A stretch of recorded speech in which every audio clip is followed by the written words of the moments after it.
Buenas noches en el Dios del amor, en el Dios de la bondad. Hoy voy a hablarles del tesoro más grande que el mismo Dios ha dejado sobre esta tierra, que es el mismo. Él ha venido y se ha quedado con su Santo Espíritu y se ha quedado dentro de nosotros, ¿cierto? Por medio del bautismo. Pero nos ha dado un regalo hermoso, precioso y maravilloso que la mayoría no comprenden. Y no comprenden porque a veces nos falta pedir ese don de la fe. O en otros casos porque somos muy soberbios. Pero Dios es tan humilde, tan hermoso y tan precioso que nos lo ha explicado en su palabra, ese milagro, ese regalo hermoso, y nos lo ha regalado a través de la ciencia, nos lo ha mostrado para los que no tienen fe. Y ese regalo se llama Eucaristía, la Santa Misa. Muchos se han ido a nuestra Santa Iglesia diciendo, no, es que yo me fui a la iglesia porque es que esa misa era la repetición de la repetidera. Era lo mismo. Allá no sentía bonito como donde voy, que así siento que me baja un corrientazo y siento el Espíritu Santo de Dios. La Eucaristía es un tesoro tan grande que no es simplemente ir a recibir un rato de emoción. Aunque nosotros tenemos también en nuestras asambleas y oramos y alabamos y saltamos al Señor. También lo puede haber, claro. Pero ningún grupo de oración, ningún momento de oración se puede comparar con la Eucaristía. La Eucaristía es lo máximo, es lo más grande. Y Dios es tan bello que a través de su palabra nos lo dejó en los 4 evangelios. Nos los dejó ahí para que el que quiera creer, crea. Y nos lo dijo de una forma tan literal que es imposible no comprenderlo. Y nos dijo algo más grande, que era presencia real de Él, que no era símbolo. En ninguna parte la palabra dice que es símbolo. Ya los testigos de Jehová, en la traducción del Nuevo Mundo, por ahí quisieron cambiar un versículo, lo cambiaron y colocaron símbolo, pero eso no lo dice en la palabra de Dios. ¿Por qué? Porque ellos sí tienen la costumbre de tergiversar la palabra. Y si no, podemos mirar el Evangelio de San Juan 1:1, donde cogen y colocan, cuando se va a hablar de Jesús, con D minúscula, como un Dios pagano. Cuando la palabra no lo dice así, ¿cierto? Porque se puede revisar en las Biblias no católicas, como la Reina Valera, o en todas las Biblias católicas, y lo menciona como tiene que ser.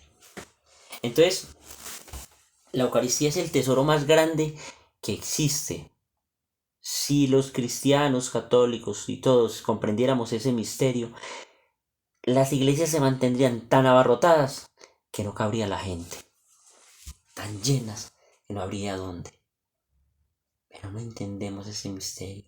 Y hay veces vamos por cumplir y nos damos cuenta de delante de quién estamos ahí, quién está esperándonos para venir, para sanarnos y entrar en nuestras vidas, para regalarnos el tesoro más grande que es que Él mismo entre en nosotros, podernos comer su cuerpo y su sangre. La ciencia no lo puede desmentir, porque la ciencia lo ha comprobado con algunos milagros, como el de Lancena, el de Siena, en Italia. Otro más reciente en Buenos Aires, en el siglo pasado.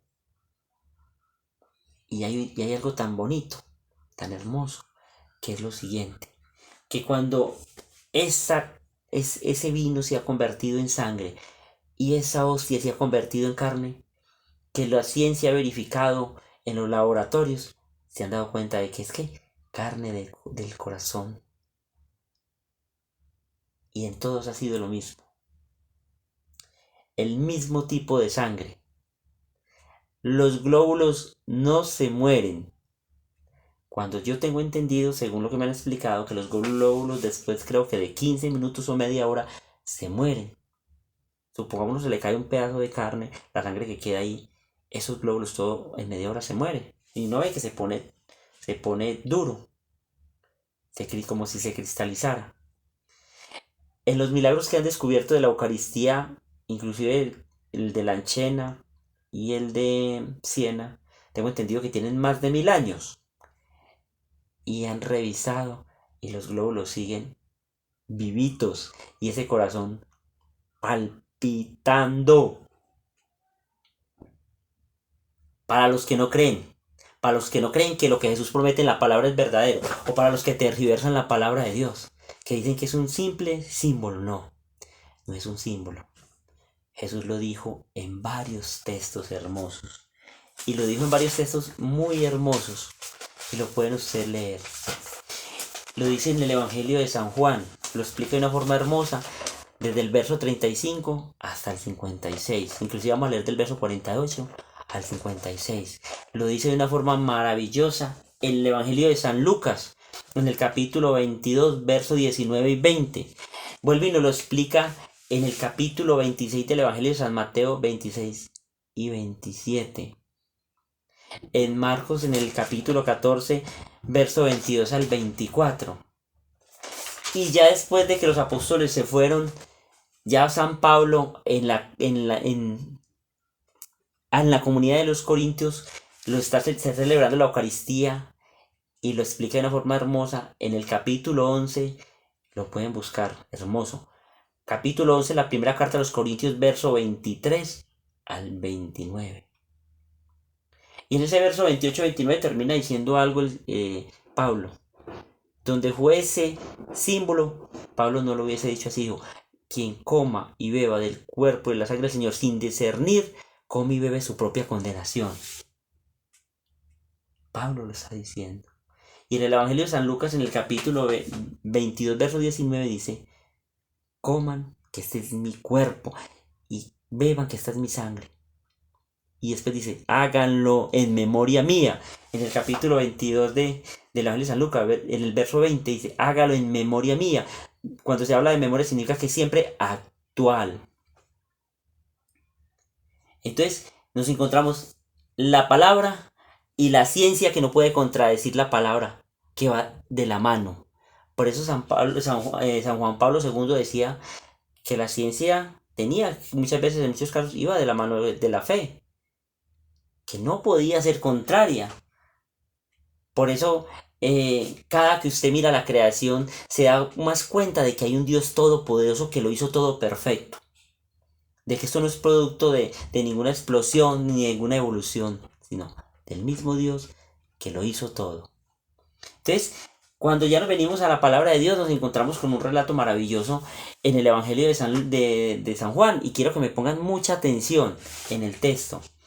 Resulta que cuando el Señor comienza a explicarles a los judíos la Eucaristía en el capítulo 6 del Evangelio de San Juan, verso 48 y siguientes, se encuentra con una realidad: que los judíos no creen en lo que está diciendo Jesús.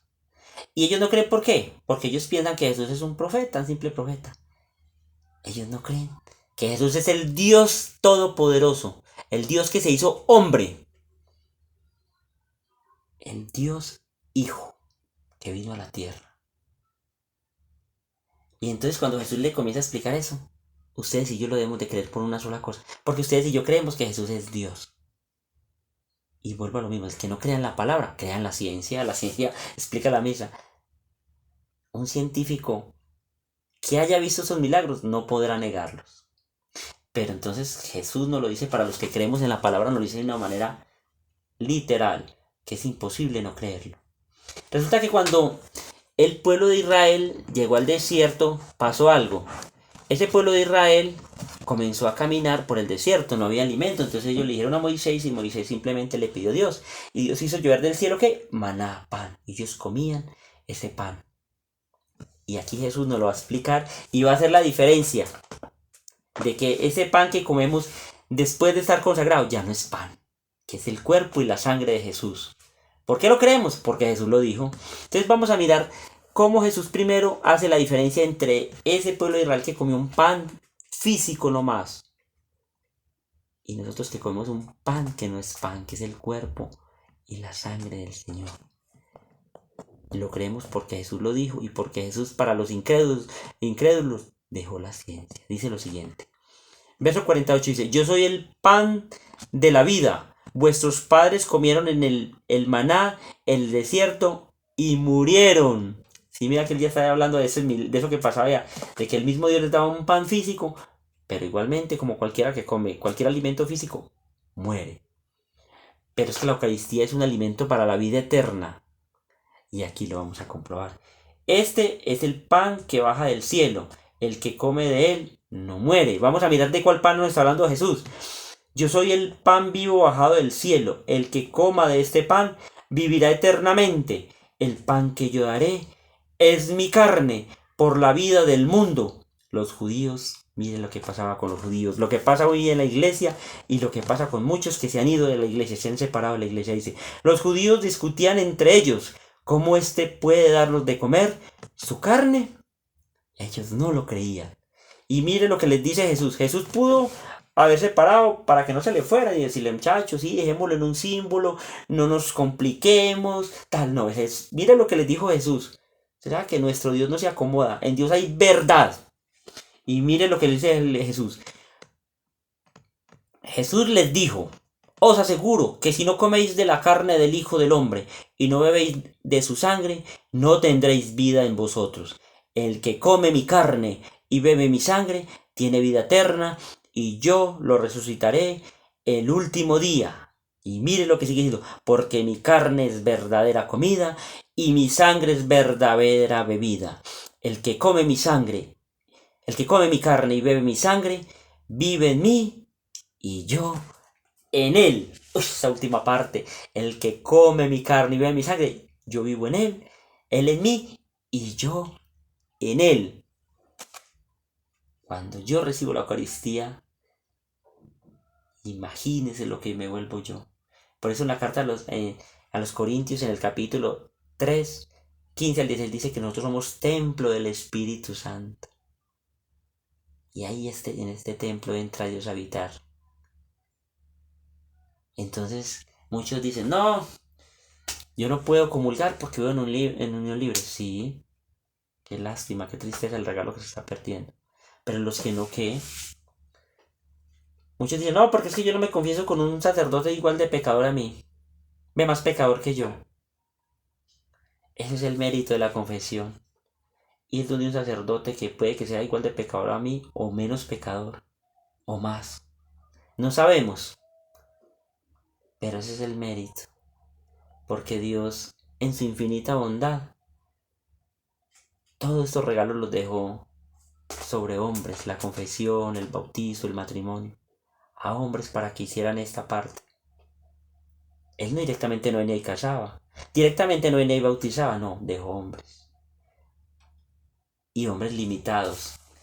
Decía el Papa Francisco, nos decía algo muy bonito. Hace algún tiempo que yo lo leía, él decía, yo me confieso cada 15 días porque soy muy pecador. El Papa. Pedro. Él reconoce su miseria. Y va y se confiesa con un sacerdote. Que dentro de la jerarquía tiene menos jerarquía.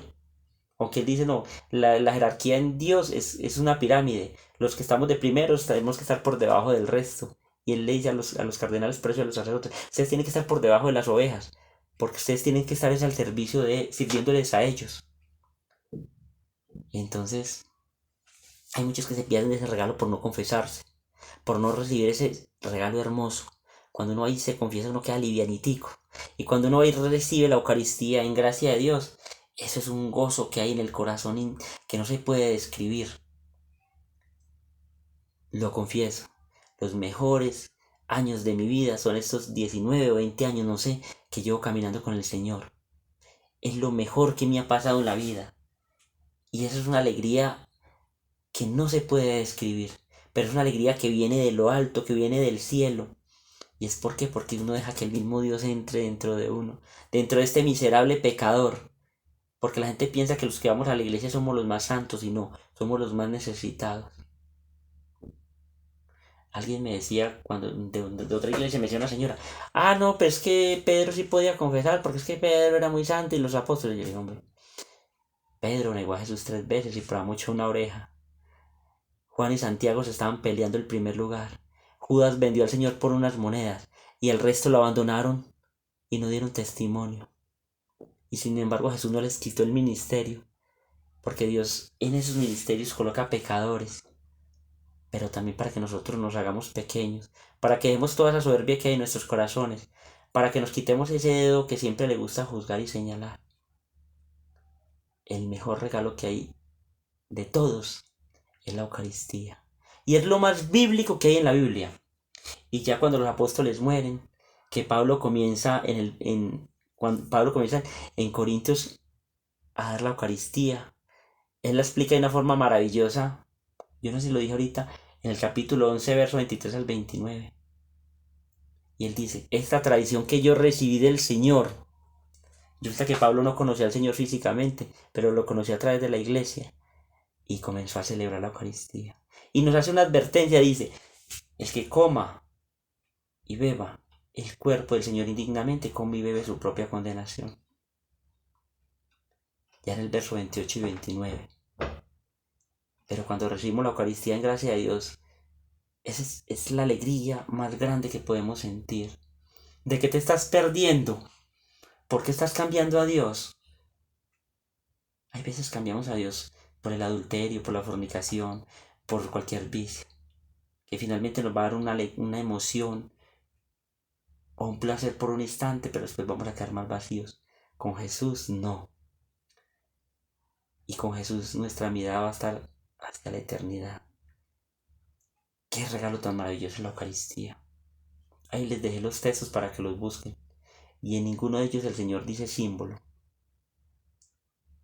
Dice, esto es mi cuerpo, esto es mi sangre. Coman y beban.